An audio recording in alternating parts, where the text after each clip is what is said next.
Good day. It's a beautiful sunny Sunday, and I had my sacred time and just really enjoyed the stillness and the peace and the quiet. And I was just thinking, I just woke up from a very delicious nap. And I was just thinking, a friend of mine jokingly said something about she didn't like something about herself. And I told her, cut it out. And in that moment, I realized what my intention is for my life. I'm already a person who I would say is very positive most of the time.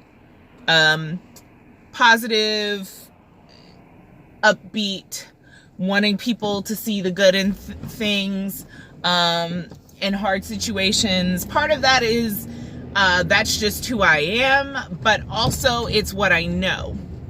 And what I know is that just like the sun comes up every morning and the trees don't have to worry about where they're going to get their nutrients from, God is taking care of all of us, and all things are working for our good.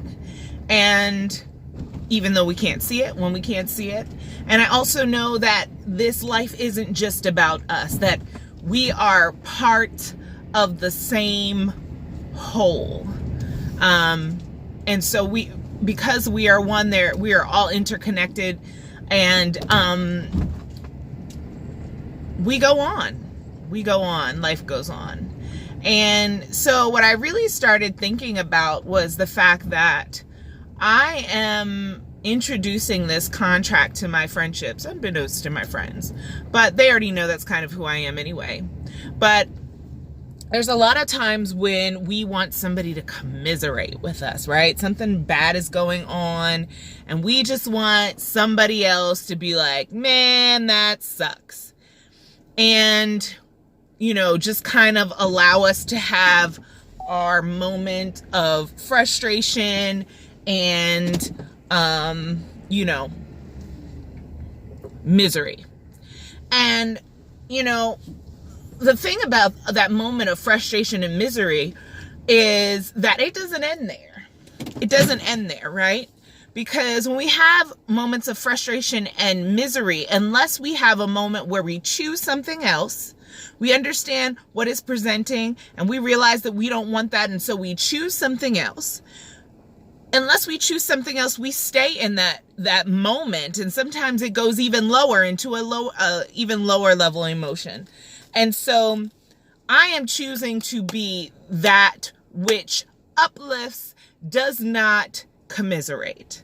And so I'm always going to be the person who's going to tell you about the silver lining, about how it's working for your good, helping you to see it with eyes not of emotion, of your emotion, but also holding space for you while you're having that emotion, not looking down on you, not saying, why are you feeling this way? No, I'm going to be the voice that speaks, the voice of truth, telling you a different story about the situation because I can see it from another angle, and I can see it clear, void of that deep, hard emotion that you're going through when you're in down moments, when you're having hard times. And so I'm not that voice because there's something so great about me that I see everything perfectly and that I don't have my own down times. No, in fact, I am that voice because I expect you to be the very same thing for me when I am in moments where I can't see clearly because my emotion is clouding me. The last thing I need is somebody else to say, yeah, that really sucks. Yeah, you're really in a hard place. Or yeah, I'm in a hard place too. Because you know what happens? We don't do anything with one another. We don't do anything for one another. We just kind of settle into that muck and mire, right?